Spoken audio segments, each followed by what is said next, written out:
A invasão alemã da Europa Ocidental começou em 9 de maio de 1940, com ataques à Bélgica, Luxemburgo e Holanda. Até então, os principais objetivos da política expansionista do Terceiro Reich estavam focados no leste. Isso pegou os aliados de surpresa, pois acreditavam que a França não estava em perigo naquele momento. De fato, os generais aliados já planejavam travar o conflito com a Alemanha em solo belga, poupando a França da destruição sofrida durante a Primeira Guerra Mundial. Com as mentes dos aliados focadas em obstruir a invasão na Bélgica, o exército alemão voltou sua atenção para as Ardenas, uma região que se estendia por Luxemburgo, sul da Bélgica e nordeste da França. Os comandantes aliados acreditavam que esse terreno montanhoso e florestal representava uma barreira natural ao invasor, então não achavam que deveria ser defendido. Eles descartaram os relatos de colunas de veículos alemães, se movendo nessa direção como alarmistas. Quem seria tolo o suficiente para tentar uma invasão pelo terreno mais desafiador? E mesmo que os alemães tentassem cruzar essa floresta impenetrável, os aliados estimaram que um exército levaria 10 dias para romper as Ardenas. Na verdade, os soldados alemães levaram apenas 60 horas. Como se viu, esse tinha sido o plano o tempo todo. A investida alemã no norte da Bélgica foi apenas uma finta. Mais ao sul, 4 colunas de tanques e veículos motorizados, cada uma com mais de 400 quilômetros de comprimento, avançaram em direção ao rio Meuse. Com o elemento surpresa como principal objetivo, a Wehrmacht avançou por 3 dias e 3 noites sem descanso e superou com sucesso obstáculos que os aliados consideravam muito difíceis de vencer. O exército alemão encontrou pouca resistência antes de chegar ao estrategicamente importante rio Meuse. Este era o ponto fraco nas defesas francesas. A vanguarda da invasão, o grupo do general Ewald von Kleist, compreendia 134 mil soldados, 1.200 tanques e 1.000 aeronaves. No total, 45 divisões alemãs enfrentaram 9,5 divisões francesas, compostas principalmente por reservistas em más condições e com equipamento inadequado. A força dos números e o bombardeio aéreo massivo de posições francesas garantiram que as tropas alemãs pudessem cruzar o rio em Sedan, Ux e Monthermé. Somente na noite de 13 de maio, quando os alemães cruzaram o Meuse, os aliados perceberam que a verdadeira invasão estava em andamento no sul. A dispersão das forças francesas e a falta de preparação para um ataque às Ardenas viram a desintegração das defesas aliadas. Durante a noite de 16 de maio, a divisão Panzer do comandante Erwin Rommel conseguiu avançar mais de 100 quilômetros em território francês. 3 dias depois, as forças alemãs chegaram a Abbeville, às margens do Canal da Mancha. Quase 2 milhões de soldados franceses, britânicos, holandeses e belgas ficaram presos no maior cerco da história militar. Os estrategistas aliados consideraram um ataque conjunto para retardar o avanço alemão e romper o cerco. No entanto, em 25 de maio, os líderes franceses e britânicos ordenaram uma retirada para a cidade costeira de Dunkerque. No dia seguinte, a Operação Dínamo foi lançada para evacuar as forças aliadas do continente.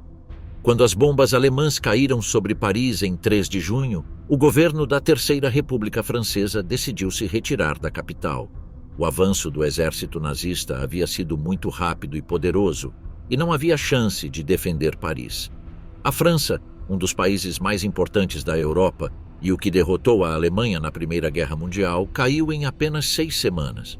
Mas o que aconteceu com os 41 milhões de habitantes da França naquela época? O quanto suas vidas mudaram com a mudança de governo? E como a guerra impactou seu cotidiano? Os historiadores parecem concordar que a reação geral ao novo governo foi calorosa, especialmente porque os alemães lançaram uma campanha de propaganda que convenceu o povo francês de que seu verdadeiro inimigo era a Grã-Bretanha, como sempre fora ao longo da história. Além disso, o novo regime se esforçou para garantir que a liberdade cultural permanecesse uma marca registrada da França e de Paris em particular. Medo e fome. Civis em risco durante a invasão da França. A ameaça à vida civil durante a invasão da França era alta. Os ataques aéreos, tanto alemães quanto aliados, não faziam distinção entre soldados e civis. Durante 1940, 210 bombardeios aéreos mataram 3.543 civis. Os ataques aliados foram responsáveis por 292 dessas baixas. Em cidades do norte, como Abbeville e Amiens, os ataques destruíram até 80% dos edifícios. O avanço do exército alemão representava uma ameaça adicional à segurança dos civis.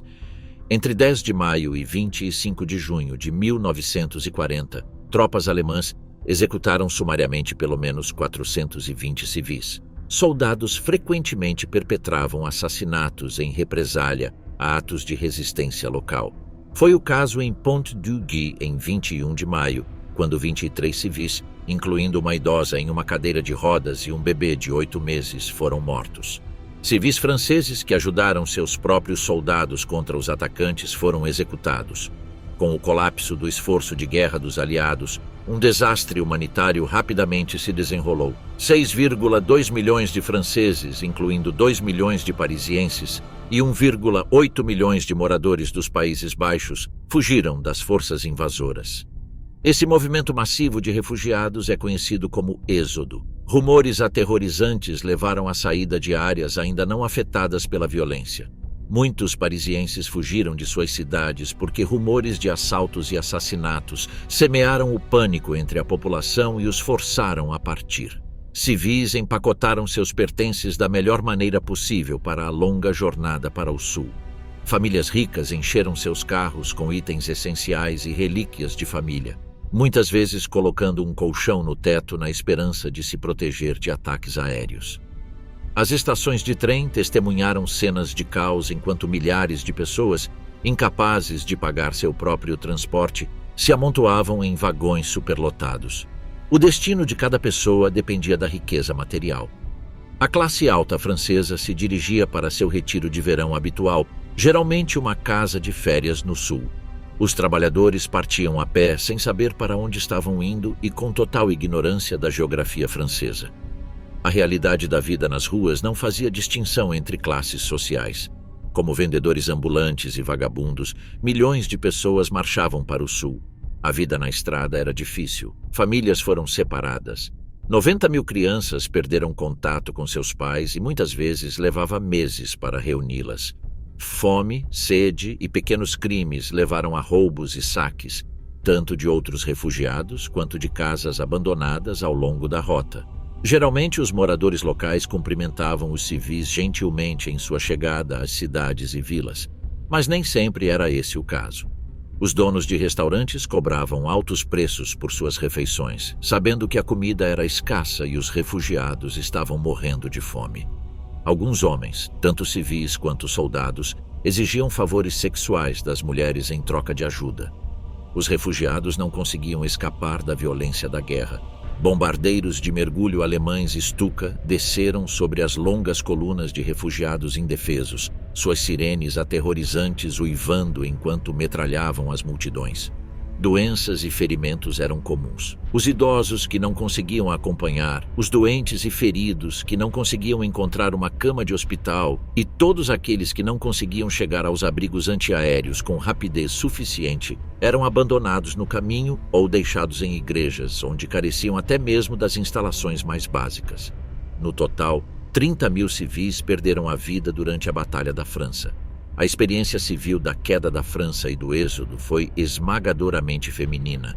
Com os homens alistados para lutar, as mulheres constituíam uma proporção significativa da população não combatente, juntamente com os jovens, os idosos, os doentes e os homens isentos de serviço. No entanto, as mulheres não eram excedentes às necessidades do esforço de guerra. Elas entraram na indústria para substituir os homens chamados para a frente de batalha. Em fevereiro de 1940, 570 mil mulheres trabalhavam para o esforço de guerra. As horas eram longas, pelo menos 60 horas por semana. No entanto, o emprego na guerra era uma necessidade para muitas mulheres com famílias para sustentar. Um pequeno grupo de mulheres viu a ação na Batalha da França. Uma lei de 1938 permitiu que as mulheres entrassem nas forças armadas como enfermeiras e paramédicas no Exército e na Força Aérea, motoristas de ambulância e assistentes no braço administrativo das Forças Armadas. Mais de 6.500 mulheres serviram seu país nessa capacidade. Em 17 de junho de 1940, o governo autorizou o recrutamento de pilotos auxiliares para pilotar aeronaves leves. Enquanto isso, o governo francês foi forçado a se deslocar várias vezes para evitar ser capturado pelas forças alemãs que avançavam, chegando finalmente a Bordeaux. Foi uma retirada caótica e seus membros ainda debatiam se continuavam lutando contra a invasão ou iniciavam negociações com os nazistas para chegar a um acordo de paz. As comunicações eram precárias e milhares de refugiados civis congestionavam as estradas. Nessas condições caóticas, os defensores de um armistício venceram. O gabinete aprovou uma proposta para solicitar termos de armistício à Alemanha. O primeiro-ministro Reynaud era a favor da continuação da guerra, mas logo foi derrotado pelos que defendiam o armistício. Sem apoio dentro do gabinete, Reynaud renunciou e, por sua recomendação, o marechal Philippe Pétain, de 84 anos, foi nomeado novo primeiro-ministro em 16 de junho de 1940. Menos de uma semana depois, em 22 de junho de 1940, Pétain assinou um armistício com a Alemanha. Sob os termos do armistício franco-alemão de 22 de junho de 1940, a Alemanha nazista efetivamente anexou as províncias da Alsácia e Lorena, que haviam sido tomadas deles na Primeira Guerra Mundial. O exército alemão também ocupou o norte da França metropolitana e toda a costa atlântica até a fronteira espanhola. O resto da França, representando 2/5 do país, não foi diretamente ocupado pelo exército alemão, mas ficou sob o controle de um governo francês colaboracionista baseado em Vichy, chefiado pelo marechal Philippe Pétain. O regime de Vichy ficou conhecido por colaborar com os nazistas, mesmo sendo eles, em princípio, independentes e o governo legítimo da França. Em 9 de julho, deputados e senadores se reuniram no cassino de Vichy para votar um projeto de lei permitindo a revisão da Constituição. O projeto foi aprovado por 624 votos a 4. No dia seguinte, os parlamentares concederam a Pétain o poder de reescrever a lei constitucional por uma votação de 569 a 80, com 17 abstenções. O marechal não perdeu tempo em consolidar seu poder. Em 11 de julho, ele se autoproclamou chefe de Estado e primeiro-ministro. Ele assumiu o poder de nomear e demitir ministros e de emitir leis e decretos sem a aprovação do parlamento, que foi suspenso por tempo indeterminado. Assim, Pétain concentrou o poder exclusivamente em suas mãos, e seu regime funcionou como uma corte real, onde ministros competiam pela admissão no círculo íntimo do marechal. No entanto, Vichy não era uma ditadura pessoal nem um governo fantoche nazista. A iniciativa legislativa vinha de um gabinete de ministros e homens próximos a Pétain, não do próprio marechal. Além disso, o regime gozava da liberdade de elaborar e implementar suas próprias políticas. Mesmo assim, a intervenção alemã nos assuntos franceses era uma ameaça persistente, e desagradar ao ocupante poderia ter consequências graves. Philippe Pétain foi um Hitler francês. Pétain foi chefe do governo de Vichy de 11 de julho de 1940 a 20 de agosto de 1944. Ele nasceu em 1856 e tinha 84 anos quando se tornou o último primeiro-ministro da Terceira República em junho de 1940. Pétain ascendeu ao posto de marechal da França em dezembro de 1918, graças à sua participação na vitória sobre o exército alemão na Batalha de Verdun em 1916, bem como à sua condução de uma série de motins nas fileiras da infantaria no ano seguinte. Durante o período entre guerras, Pétain manteve-se afastado da política. O marechal gozava da reputação de ser um homem à margem das disputas partidárias dos políticos e era popular entre o público. Em janeiro de 1935, o jornal Le Petit Journal declarou o vencedor da sua votação para encontrar o ditador francês mais provável. Quase 200 mil leitores votaram. O marechal venceu confortavelmente com uma vantagem de 7 mil votos sobre Pierre Laval em segundo lugar. A obra de Pétain lançou as bases para um culto à personalidade que se desenvolveu durante os anos de guerra. Cartões postais com a imagem do marechal perguntavam: "Você é mais francês do que ele?" Os cartazes tranquilizavam os franceses de que não estavam vendidos, traídos ou abandonados e os encorajavam a confiar na figura paterna à frente do regime. O hino de Vichy intitulava-se Ao seu serviço, Marechal. Retratava Pétain como um líder providencial, dedicado ao povo francês em seu momento mais sombrio. O hino proclamava Pétain o salvador da França e exortava todos os jovens a seguirem seus passos. Nas salas de aula, os alunos eram incentivados a formar ligas de lealdade ao Marechal. Em muitos lares franceses, as crianças tinham fotos de Pétain nas paredes de seus quartos. Os primeiros membros da resistência francesa reconheceram a popularidade de Pétain como um fator determinante no estilo de sua resistência. Eles não queriam prejudicar sua própria causa, criticando. Pétain era franco demais. Somente depois de 1942, a imagem de Pétain perdeu um pouco do seu brilho, mas o Marechal nunca foi alvo de uma tentativa de assassinato e atraiu grandes multidões para suas aparições públicas, mesmo no final da guerra. Para muitos franceses, ele era um ícone dos valores franceses. Os defensores mais fervorosos de Pétain pertenciam à Legião Francesa.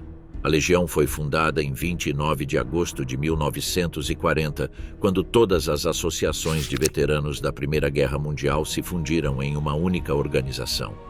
Os veteranos há muito tempo tinham Pétain em alta estima, chamando-o de o vencedor de Verdun.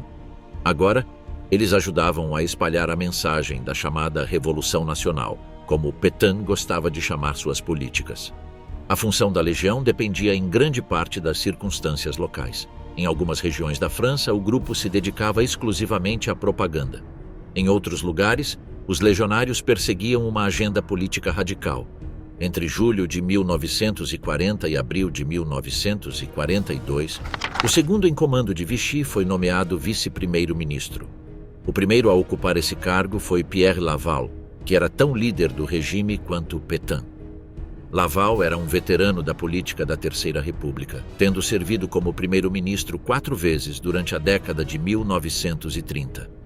Suas manobras políticas nos corredores do Cassino de Vichy em julho de 1940 facilitaram a tomada do poder por Pétain. O Marechal posteriormente designou Laval como seu sucessor. Laval é uma figura obscura, frequentemente retratada como a força obscura por trás do regime de Vichy, em oposição ao benevolente Marechal Pétain. Laval era um clichê da classe política da Terceira República. Um carreirista, um interesseiro, um político implacável e inescrupuloso que só buscava poder e dinheiro. Pétain o manteve em seu gabinete porque suas conexões com a Alemanha eram muito úteis, e ele foi a figura política dominante em Vichy durante os primeiros 5 meses do regime. Foi durante esse período que ele rapidamente acumulou considerável poder, mas a estreita relação de Laval com as autoridades de ocupação e a imprensa da capital incomodou seus rivais em Vichy. Eles perceberam uma oportunidade de expulsar Laval em 1940, quando Hitler se ofereceu para devolver os restos mortais do filho de Napoleão, o Duque de Reichstadt, da Áustria, para Paris. Essa ideia agradou a Pétain, especialmente quando Laval o convidou para participar de uma cerimônia especial. Mas conspiradores em seu gabinete avisaram Pétain que o convite era, na verdade, uma armadilha e que ele seria preso assim que cruzasse a linha de demarcação entre a França ocupada e a França de Vichy. Eles convenceram Pétain de que Laval queria contrabandeá-lo para fora de Vichy para que ele pudesse assumir seu lugar à frente do regime. Em 13 de dezembro de 1940, Pétain removeu Laval da vice-presidência e o colocou em prisão domiciliar. Isso enfureceu os alemães, que fecharam a fronteira entre o norte e o sul e romperam as negociações. Em novembro de 1942, tropas alemãs cruzaram a linha de demarcação para ocupar toda a França. Essa ação ocorreu após os desembarques dos aliados no norte da África. A pretensão de Vichy de proteger a soberania francesa desapareceu da noite para o dia. No ano seguinte, com o crescente sucesso dos aliados no exterior e a crescente resistência em casa, Vichy passou por um processo de radicalização que a tornou ainda mais fascista, com Pétain como seu líder supremo. Em janeiro de 1943, Pétain ordenou o lançamento de uma nova força policial paramilitar, conhecida como Milícia Francesa, que realizou operações secretas contra oponentes políticos. A milícia francesa nunca se tornou tão poderosa ou temida quanto a Gestapo na Alemanha, mas foi, no entanto, instrumental na luta do regime contra seus inimigos, especialmente durante os estágios finais do regime de Vichy. Sob o comando de Joseph Darnan, a milícia francesa travou um sangrento conflito civil contra a resistência e outros inimigos do regime. Foi também nessa época que Pétain e Laval começaram a perder o favor do público francês. No início de 1944, o governo havia se alienado completamente do público francês e se tornado cada vez mais um governo fantoche alemão na parte norte ocupada do país. O desembarque dos aliados na Normandia em 6 de junho de 1944 colocou a Alemanha em uma situação difícil, especialmente porque ela foi esmagada na frente oriental pelos soviéticos. Nesse contexto, eles não estavam preparados para assumir o controle do regime de Vichy no sul da França e fizeram o possível para manter suas autoridades no poder pelo maior tempo possível. Em 25 de agosto, Paris foi libertada. Pétain e Laval fugiram do país, auxiliados pelas forças alemãs, mas foram posteriormente capturados e julgados pelas novas autoridades francesas.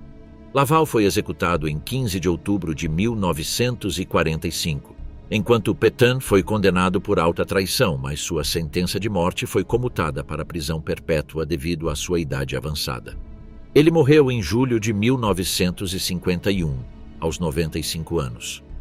A Revolução Nacional, a vida cívica sob o regime de Vichy. A chamada Revolução Nacional era o programa de Vichy para a transformação fundamental da sociedade, tanto em casa quanto no exterior. Foi uma criação de Philippe Pétain, não imposta pelo exército alemão de ocupação. De fato, Hitler demonstrou pouco interesse nos assuntos franceses, além de manter lealdade a Vichy por meio de coerção, chantagem e ameaça de força. No entanto, para os homens no comando de Vichy, o renascimento da civilização francesa exigia uma profunda renovação moral e física dos cidadãos e súditos. Como Adolf Hitler na Alemanha, Pétain imaginou uma transformação cultural do país baseada em novos imperativos morais. Em sua visão, o republicanismo francês havia exercido uma influência degenerada sobre o povo francês, semeando as perigosas ideias de democracia, individualismo, igualdade e secularismo. Os oponentes do Terceira República há muito culpavam o regime democrático por um aparente declínio social, exemplificado pelo que considerava uma busca obsessiva por prazer, sexo e alta sociedade entre os jovens franceses, especialmente entre as mulheres. Isso levou as mulheres a negligenciarem seu dever de gênero de criar uma família. Paradoxalmente, os valores do sexo, do prazer e do desfrute de uma vida libertina foram mantidos e até mesmo incentivados na parte da França ocupada pelos nazistas, particularmente em Paris. Enquanto isso, na França de Vichy, as noções de gênero eram centrais para a Revolução Nacional. Sua visão de homens como produtores e mulheres como reprodutoras era uma parte central do programa político de Vichy. O regime considerava o despovoamento o maior risco para a França. As mulheres precisavam começar a ter mais filhos o mais rápido possível. Vichy atribuiu a derrota da França em 1940 a uma desordem moral republicana nascida de homens feminizados, mulheres andrógenas e uma taxa de natalidade em declínio. A solução do regime foi reviver e fortalecer a família francesa, que Pétain acreditava ser a célula essencial da sociedade. A propaganda da Revolução Nacional estava repleta de imagens de gênero de mulheres como geradoras férteis de filhos e homens como chefes de família víris. As crianças eram apresentadas no cinema e em revistas como símbolos rechonchudos e sorridentes de inocência e a chave para a regeneração nacional. Em setembro de 1941, Pétain criou o Comissariado Geral para a Família, uma agência com orçamento próprio cuja tarefa era promover a visão altamente politizada de família de Vichy. O regime lançou uma campanha para que os franceses retornassem ao campo e trabalhassem a terra, e construiu uma visão da França rural como um ambiente saudável que incentivava o trabalho árduo, a probidade moral e a criação dos filhos, longe das tentações prejudiciais da cidade. Centenas de famílias deixaram as cidades francesas durante os anos de guerra e se estabeleceram no campo. A maioria delas praticamente não tinha ideia de como iniciar ou mesmo manter uma fazenda em funcionamento. Enquanto isso, a compreensão dos papéis de gênero influenciou a política alimentar. Mães de famílias numerosas recebiam cartões de prioridade especiais que lhes davam direito a rações extras e tempos de espera mais curtos. Os pais só recebiam esses cartões em circunstâncias excepcionais. A preocupação com a regeneração moral e física da família não fazia parte de um programa de eugenia, como na Alemanha, onde o objetivo principal de incentivar as mulheres a terem mais filhos era melhorar a raça alemã. Na França de Vichy, o objetivo era simplesmente aumentar a população. O controle da vida pública e privada das mulheres era fundamental para a política de gênero de Vichy. O governo francês enaltecia a maternidade como uma virtude incomparável. Cerimônias públicas celebravam o Dia das Mães e o marechal concedia medalhas a mulheres com famílias numerosas. Por outro lado, a propaganda denegriu as mulheres sem filhos. Na França de Vichy, as mulheres sem filhos não tinham papel na sociedade. Eram vistas como inúteis. O regime misturava persuasão com coerção. Em 11 de outubro de 1940, mulheres casadas foram proibidas de trabalhar no setor público. Em 2 de abril de 1941, a legislação proibiu o divórcio nos 3 primeiros anos de casamento e tornou a separação judicial mais difícil. Outras medidas desencorajavam o adultério, com penalidades especiais reservadas às esposas de prisioneiros de guerra franceses. O ápice da campanha de Vichy contra o despovoamento ocorreu em fevereiro de 1942, quando o regime aprovou a chamada Lei dos 300, assim chamada por ser o 300º artigo legislativo do regime. A Lei dos 300 continua sendo uma das leis anti-aborto mais repressivas da história europeia contemporânea, pois classificava o aborto como um crime contra a sociedade, o Estado e a raça. Mulheres que interrompiam a gravidez eram processadas da mesma forma que terroristas. Muitos outros franceses receberam multas pesadas, sentenças de prisão e trabalhos forçados. A lei não conseguiu reduzir o número de crimes e, somente em 1942, ocorreram até 1 milhão de abortos ilegais. A tentativa de Vichy de remodelar e controlar a feminilidade francesa operou em paralelo com seu projeto de virilizar os homens franceses. O regime se esforçou para reviver a virilidade nacional. Imbuiu sua propaganda com um léxico de termos masculinos, postulando os valores masculinos de honra, disciplina, altruísmo, coragem e força de vontade contra os vícios republicanos feminizados de decadência e fraqueza moral.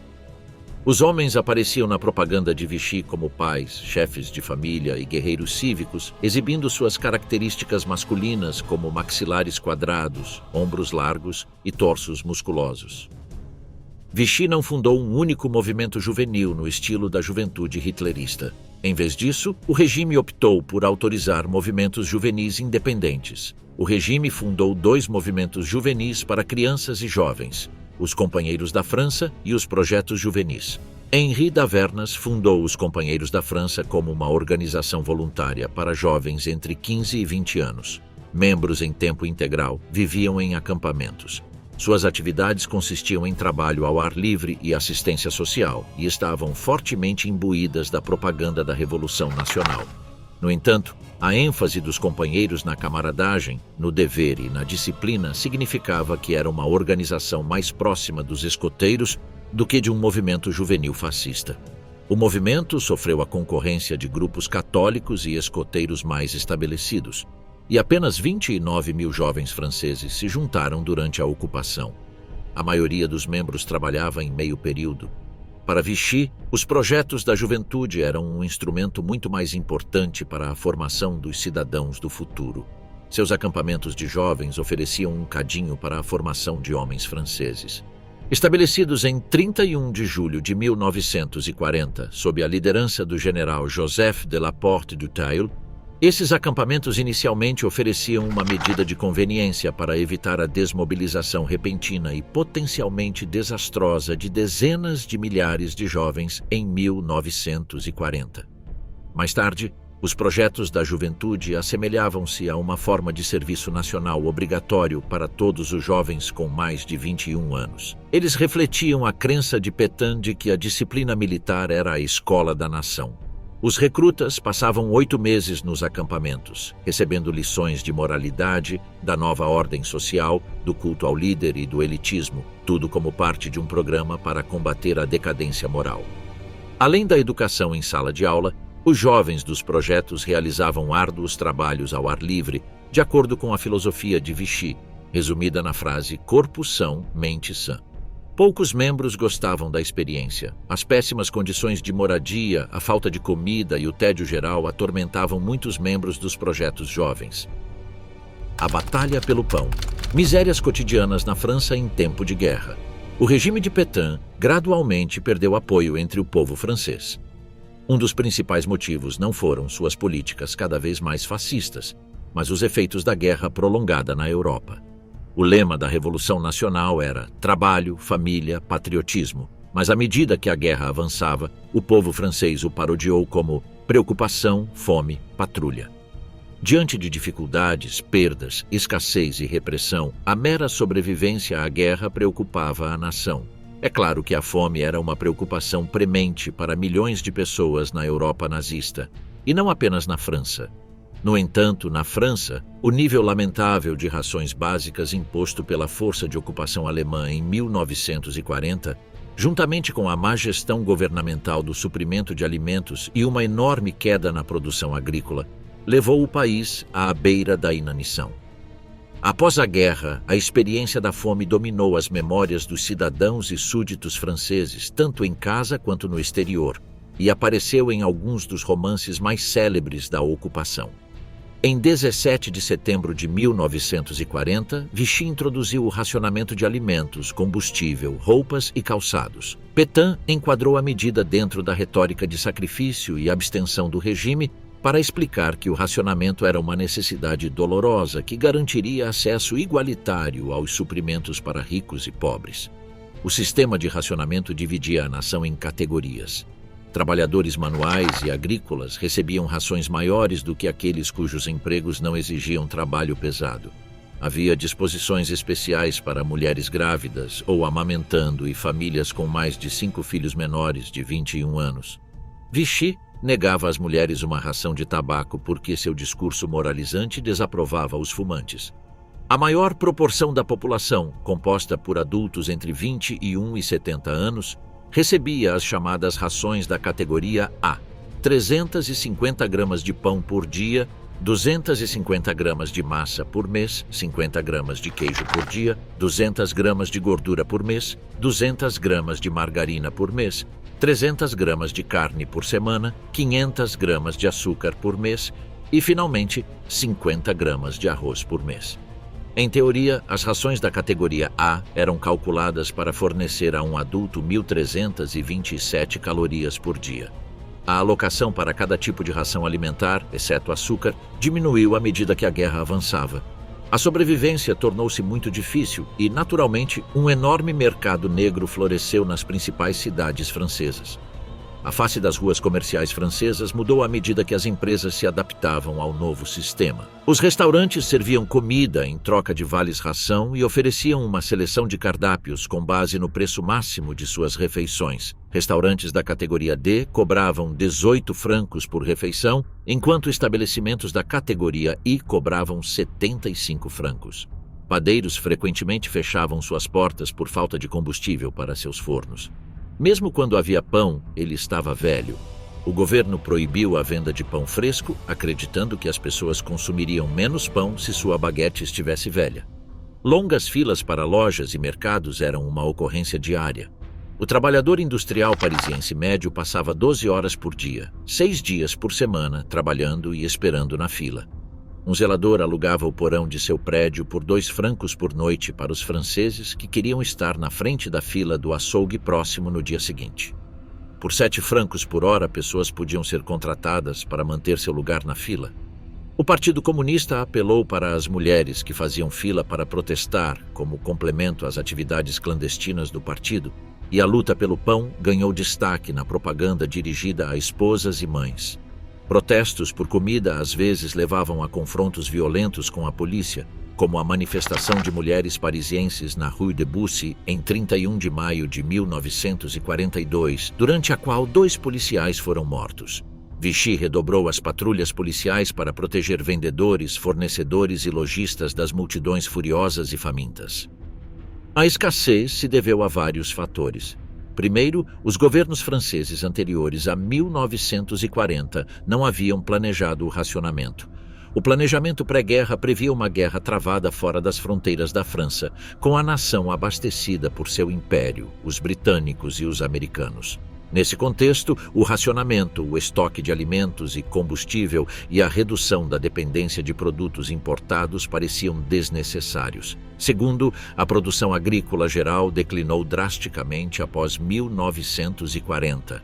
Com quase 500 mil de camponeses definhando em campos de prisioneiros de guerra alemães, a falta de homens para trabalhar nos campos e colher as safras teve um impacto significativo na produção. A produção de grãos diminuiu em mais de 2 milhões de toneladas entre 1939 e 1940, enquanto a produção de batata caiu pela metade em 1941. A produção agrícola total caiu 40% e, em meados de 1947 e 1944, a produção era um quarto do nível de 1939. Eventualmente, as forças de ocupação alemãs apreenderam 19% dos suprimentos agrícolas, 21% da carne e uma quantidade variável de combustível. Desde o início de 1942, a escassez de alimentos na Alemanha levou a França e a Ucrânia a suprir a escassez. As tropas alemãs contribuíram para a escassez, esvaziando os estoques de alimentos, roupas e souvenirs enviados para casa, aproveitando a taxa de câmbio favorável imposta à França. Enormes aumentos de preços agravaram a escassez, com o custo de vida na França subindo 270%.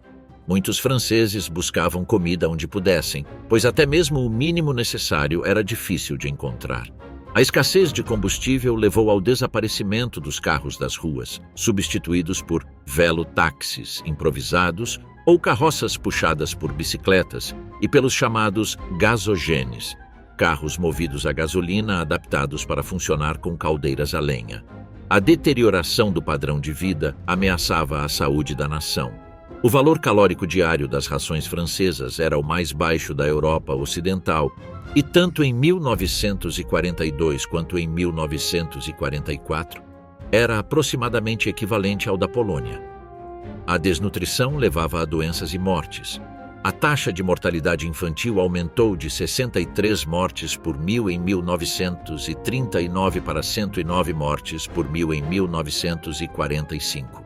A Organização de Assistência do Regime distribuía vitaminas para crianças em idade escolar de até 15 anos. A organização fornecia 60 mil refeições diárias em cozinhas comunitárias e cantinas na Zona Sul. Era quase o suficiente. Vida sexual sob ocupação nazista. Em 30 de outubro de 1940, Pétain anunciou que a França estava iniciando a colaboração com o Terceiro Reich. O Marechal garantiu aos franceses que essa política seria a melhor maneira de garantir um lugar de destaque para a França na nova ordem europeia, isto é, assim que a Alemanha vencesse a guerra. Na semana anterior, Pétain e o vice-primeiro-ministro Laval haviam se encontrado com Hitler em Montoire, na zona ocupada. A reunião resolveu pouco mais do que a continuação do domínio da França sobre seu império. Hitler não estava disposto a negociar um tratado de paz permanente. No entanto, a importância diplomática de Montoire foi insignificante em comparação com seu impacto na compreensão pública do novo relacionamento franco-alemão. Uma fotografia de Pétain apertando a mão do Führer chocou a maioria dos franceses, mas na época, para Pétain, era o assunto mais delicado. Com a derrota da Grã-Bretanha aparentemente inevitável, os líderes de Vichy acreditavam que a cooperação com a Alemanha era a única maneira de garantir a sobrevivência da França. A colaboração assumiu diversas formas, desde a imitação ideológica conhecida como colaboracionismo até a colaboração econômica, militar, sexual e emocional. E embora após a guerra a opinião pública francesa tenha se voltado amplamente contra os colaboradores da guerra, na época isso não era necessariamente considerado algo negativo. Soldados alemães na França ocupada eram às vezes recebidos com entusiasmo por homens e mulheres que desejavam, acima de tudo, uma mudança de governo. Desde o início da ocupação, a Alemanha recorreu ao trabalho voluntário francês. Com 1 milhão de franceses desempregados em outubro de 1940, a propaganda nazista enquadrava o trabalho no Terceiro Reich como um meio para os homens sustentarem suas famílias. Cartazes afirmavam que os velhos tempos ruins haviam acabado. Cartazes com crianças orgulhosamente dizendo "Papai está ganhando dinheiro na Alemanha" foram afixados por toda Paris.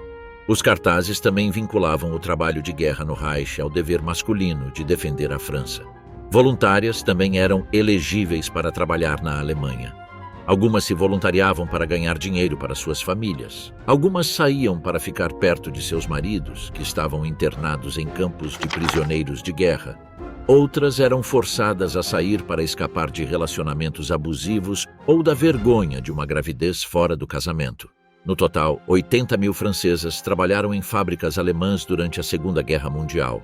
No total, em meados de 1942, 150 mil voluntárias francesas haviam deixado o país para trabalhar no exterior. A maioria cumpria contratos de curto prazo, o que significa que nunca houve mais de 75 mil voluntárias francesas em solo alemão ao mesmo tempo. Eles trabalharam ao lado de 250 mil prisioneiros de guerra franceses que escolheram se tornar trabalhadores civis em fábricas alemãs. Centenas de milhares de franceses trabalharam para a Alemanha na França. Uma empresa alemã ofereceu empregos remunerados em projetos de engenharia civil e militar, como a construção de defesas do Atlântico nas costas norte e oeste da França. Isso teve um impacto positivo e imediato na economia francesa, de modo que os franceses sob ocupação nem sempre viam os ocupantes como inerentemente malignos. Nos primeiros meses da ocupação, a atitude pública em relação aos alemães era ambígua. A coabitação era inevitável. Em alguns casos, essa coabitação era literal. Tropas alemãs eram enviadas para viver com famílias francesas no norte, e essas famílias eram obrigadas a alimentá-las e suprir suas necessidades. As relações com os alemães exigiam um equilíbrio cuidadoso. Recusar-se a colaborar com o ocupante podia colocar em risco o próprio sustento, sem mencionar a própria vida. Mas confraternizar com os soldados era igualmente arriscado, pois levava a acusações de traição. A desaprovação pública da colaboração raramente foi mais forte do que no caso da chamada colaboração horizontal, isto é, relações sexuais entre mulheres francesas e soldados alemães. Para os franceses, ver mulheres locais convivendo com tropas alemãs provocava sentimentos de humilhação e impotência sexual. Os ocupantes alemães se comportavam como mulheres francesas e até mesmo as crianças não lhes pertenciam mais. As autoridades afirmavam que os soldados alemães tinham o direito de se divertir e qualquer pessoa considerada responsável por qualquer ato que menosprezasse a honra do exército alemão seria presa. Hitler e seu governo interpretaram as atitudes locais em relação à confraternização entre mulheres e soldados como um indicador das atitudes em relação à ocupação em geral. Essas questões eram discutidas no mais alto nível político nos territórios ocupados. Para uma mulher francesa, ter relações sexuais com um alemão representava um desafio à propriedade masculina francesa da sexualidade feminina. Tornou-se quase um símbolo de desafio. Vichy tentou coibir tais relacionamentos, por exemplo, introduzindo sanções especiais para esposas de prisioneiros de guerra que dormissem com alemães por amor ou dinheiro. É difícil determinar o número de mulheres francesas que tiveram relações sexuais com as tropas de ocupação. O problema era que as mulheres francesas se misturavam com alemães em diversos contextos. Elas trabalhavam para empregadores alemães como faxineiras, camareiras de hotel e governantas e serviam as tropas alemãs em cafés, lojas, restaurantes e bares. Em alguns casos, romances se seguiram e é improvável que muitas mulheres percebessem qualquer conteúdo ideológico. Acredita-se que várias dezenas de milhares de mulheres francesas participaram de colaborações horizontais e alguns historiadores afirmam que cerca de 200 mil crianças na França tiveram pais alemães. As mulheres francesas não foram as únicas a ter filhos com as tropas de ocupação. Na Holanda, os alemães geraram até 16 mil bebês, na Noruega, até 12 mil e na Dinamarca, aproximadamente 7.500. Somente na Europa Oriental e na União Soviética, Os ocupantes proibiram suas tropas de confraternizar com mulheres locais, considerando-as de raça inferior. Em 1944, após a queda do regime de Vichy, multidões enfurecidas atacaram os colaboracionistas horizontais, cortando seus cabelos e desfilando seminus pelas ruas em uma restauração simbólica do poder masculino francês. 58. No entanto, essa punição não foi exclusiva do período da libertação. Durante agosto e setembro de 1941, as autoridades de Vichy, no norte da África, rasparam as cabeças de mulheres que mantinham relações íntimas com soldados alemães. Relações sexuais com soldados alemães não ameaçavam a segurança da França. No entanto, numa época em que a fidelidade das mulheres francesas era vista como intimamente ligada à integridade da nação, a colaboração horizontal assumiu um poderoso significado simbólico. Apesar de seu discurso moralizante sobre a vida sexual das mulheres francesas, o governo francês tolerava a prostituição. Por um lado, essa tolerância decorria do reconhecimento de que, com milhares de soldados alemães em solo francês, o recurso a prostitutas era inevitável. Portanto, Vichy se esforçou para supervisionar e regulamentar o trabalho sexual. Em 24 de dezembro de 1940, um decreto concedeu reconhecimento oficial aos bordéis, ao mesmo tempo em que introduziu exames de saúde sexual mais frequentes para as prostitutas que ali trabalhavam. Vichy não via as trabalhadoras do sexo como mulheres de verdade. O regime concentrava sua atenção em donas de casa e mães. Não considerava nenhuma das duas coisas. Da mesma forma, os cidadãos comuns eram geralmente indiferentes às relações sexuais entre soldados e prostitutas. Os ocupantes estavam muito preocupados com a prostituição francesa. As autoridades militares temiam a disseminação de doenças sexualmente transmissíveis e infecções entre as tropas. Como resultado, os alemães requisitaram 29 bordéis em Paris para uso exclusivo da Wehrmacht. Regulamentos rigorosos dentro desses estabelecimentos proibiam o emprego de mulheres judias ou negras. Os soldados eram obrigados a usar preservativos e as prostitutas eram submetidas a exames médicos regulares. Apesar dos esforços alemães para regulamentar a atividade sexual de seus soldados, a prostituição não autorizada continuou, e até 100.000 prostitutas de rua operavam na capital. É duvidoso que um compromisso ideológico com a colaboração tenha motivado essas mulheres. Dificuldades financeiras e a atração de soldados que possuíam moeda supervalorizada levaram as mulheres a se envolverem em trabalho sexual. A vida sexual dos homens franceses recebeu consideravelmente menos atenção. Na Alemanha, prisioneiros de guerra franceses que mantinham relações sexuais com mulheres locais podiam ser condenados a vários anos de prisão segundo a lei alemã. Eles não estavam sujeitos a sanções legais pelas autoridades francesas. Prisioneiros de guerra do sexo masculino que retornavam e mantinham relações sexuais com mulheres alemãs não eram vítimas de violência como as mulheres que mantinham relações sexuais com soldados alemães na França. As relações homossexuais entre homens franceses e alemães não eram entendidas da mesma forma que as relações heterossexuais. Alguns contemporâneos afirmavam que havia uma preponderância de homossexuais entre os franceses que apoiavam a colaboração. A centralidade da virilidade na propaganda da resistência ajudou a consolidar a associação entre colaboração e feminilidade. Embora seja verdade que vários escritores e intelectuais homossexuais eram a favor da cooperação com a Alemanha, nada sugere que sua sexualidade os predispusesse a tal política. De qualquer forma, nem Vichy nem o público em geral consideravam as relações homossexuais um ato de colaboração. Cultura e entretenimento na França devastada pela guerra. Mesmo quando os anos entre guerras foram incrivelmente sombrios e tristes para a maior parte da Europa, e as liberdades artísticas e intelectuais estavam sendo extintas em todo o continente, Paris ainda brilhava como um farol cultural. Pintores, escritores, músicos e dançarinos afluíam para lá, vindos de toda a Europa e América, em alguns casos em busca de liberdade sexual, em outros fugindo de ditaduras, em muitos na esperança de inspiração e reconhecimento. A cultura havia se tornado inseparável da autoimagem da França, e o resto da Europa reconhecia isso. Mas com a suástica tremulando sobre Paris, como a cultura francesa reagiria? Em nenhuma área, a liderança cultural francesa foi maior do que nas artes visuais. Somente entre a Guerra Franco-Prussiana e a Primeira Guerra Mundial, movimentos artísticos de origem francesa, como o impressionismo, o pós-impressionismo, les nabis, o fauvismo e o cubismo, se sucederam no que se tornou uma espécie de revolução permanente. O conflito de 1914 a 18 não alterou essa situação. Para os artistas europeus, Paris continuou sendo o lugar para encontrar grandes artistas e aspirar à grandeza. Além disso, o fato de a cidade ser um importante mercado de arte contribuiu para isso. Isso não significava que os artistas franceses fossem indiferentes ao destino político da nação francesa.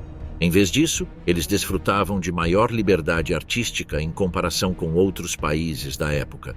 Na primavera de 1941, os parisienses se adaptaram surpreendentemente bem à ocupação, principalmente porque estava claro que a libertação não era iminente. Os Estados Unidos estavam relutantes em entrar na guerra. A União Soviética tinha um pacto de não agressão com a Alemanha. E a Grã-Bretanha ainda não representava nenhuma ameaça ao Reich. De fato, a propaganda alemã e de Vichy havia habilmente lembrado aos franceses que a Grã-Bretanha era sua inimiga histórica. E, notou-se, havia novos motivos para desconfiar da Grã-Bretanha, já que Churchill era visto como tendo sacrificado a França para salvar suas próprias forças em Dunkerque. A decisão de Churchill de bombardear navios de guerra franceses atracados em Mers el-Kébir, na Argélia, e o apoio britânico a uma tentativa gaulista fracassada de tomar o Senegal governado por Vichy, em setembro de 1940, eram mais uma evidência de que os britânicos não eram confiáveis. O beneficiário por padrão era Pétain, que na época parecia à maioria dos franceses a única alternativa ao apoio aos alemães ou aos britânicos. O problema era que o próprio Marechal nada podia fazer para mudar a vida dos parisienses. Na verdade, ele nunca pôs os pés em Paris entre junho de 1940 e abril de 1944, 4 meses antes da libertação da cidade. A realidade era que os alemães estavam no comando, e a maioria dos parisienses optou por tirar o máximo proveito disso. E isso significava procurar distrações onde quer que pudessem. A década de 1930 gerou uma variedade extraordinária de music halls, cabarés, casas noturnas e bordéis, e quase todos reabriram no Natal de 1940. Em muitos deles, principalmente nos music halls, os parisienses também podiam se divertir sem precisar usar uniformes alemães. O motivo era simples. Comediantes stand-up e cantores de música apresentavam seus números em francês, muitas vezes temperados com gírias que poucos soldados alemães conseguiam entender. Todos os textos e letras teatrais tinham que ser aprovados pelo escritório de propaganda, mas as autoridades alemãs eram surpreendentemente flexíveis quando a Alemanha não estava envolvida. Na prática, grande parte do material cômico escrito para o teatro simplesmente satirizava o cotidiano dos parisienses enquanto eles lidavam com cartões de racionamento e o mercado negro, andavam de bicicleta depois de anos ao volante ou tentavam fazer roupas velhas parecerem apresentáveis. Por essas razões, a maioria dos parisienses de classe média se sentia em casa nos music halls. Eles conheciam muitas das músicas, conheciam algumas das piadas, podiam sair à noite e esquecer seus problemas. Para os soldados alemães, os cabarés tinham o mesmo apelo. Para muitos, ver dançarinas seminuas era a melhor desculpa para sair à noite. E fazer isso em Paris era uma das recompensas implícitas para os soldados que podiam passar alguns dias na mais bela das cidades ocupadas. Para obter conselhos sobre onde ir, os soldados podiam consultar o jornal em alemão, Pariser, o Zeitung, que notou que o Cabaré Tabarin oferecia o espetáculo mais erótico. E no final da noite, muitos soldados acabavam em um bordel. Os bordéis mais famosos da cidade, Le One Tutu e Sphinx na Rive Gauche, eram muito caros para soldados, mas oficiais alemães, colaboradores franceses, agentes da resistência clandestina, mercadores negros e artistas de todos os tipos, incluindo mulheres, podiam ser encontrados reunidos para beber, fofocar, espionar e se divertir. Soldados alemães comuns, por outro lado, podiam escolher entre cerca de 20 bordéis menos exclusivos, onde médicos da Wehrmacht monitoravam a saúde das prostitutas. Movimentos de resistência na França na década de 1940. Na França não havia apenas uma resistência, mas muitas. Havia dois tipos de grupos organizados. Os movimentos de resistência tentavam mobilizar a opinião pública contra os ocupantes por meio de propaganda e ação direta. As redes de resistência coletavam informações sobre o inimigo e realizavam operações contra ele em colaboração com os serviços secretos aliados. Os movimentos e redes representavam um amplo espectro de opiniões políticas, da extrema esquerda à extrema direita, mas todos desejavam a expulsão dos ocupantes alemães da França. Suas atitudes em relação ao regime de Vichy eram mais complexas.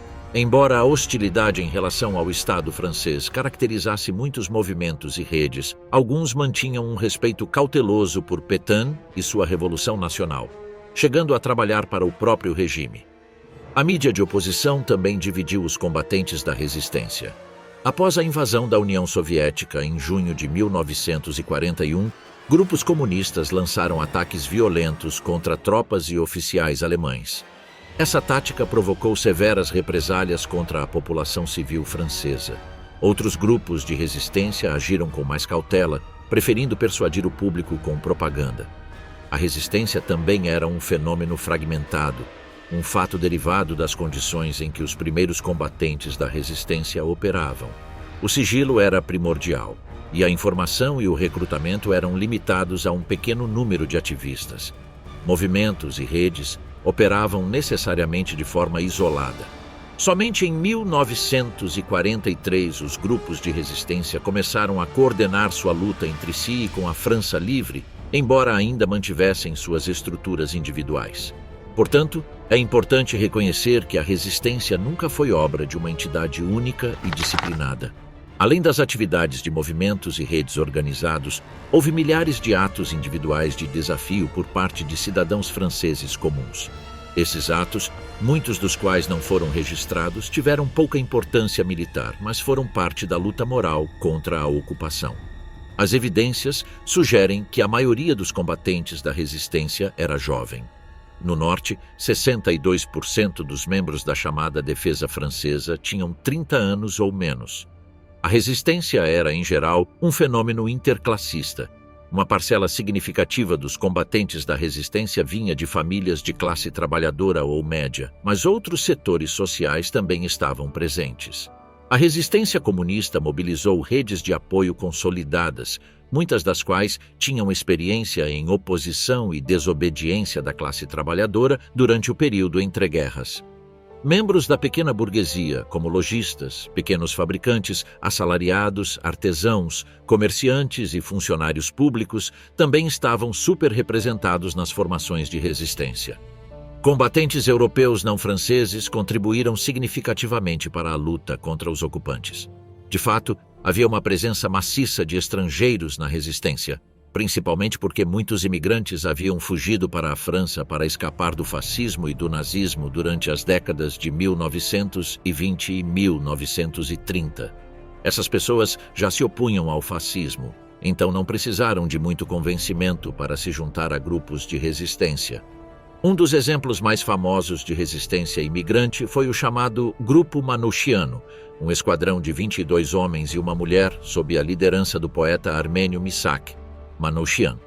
O Grupo Manouchian era filiado à organização comunista Tiradores et Partisans, sob a liderança do comunista romeno Baruch Bruman.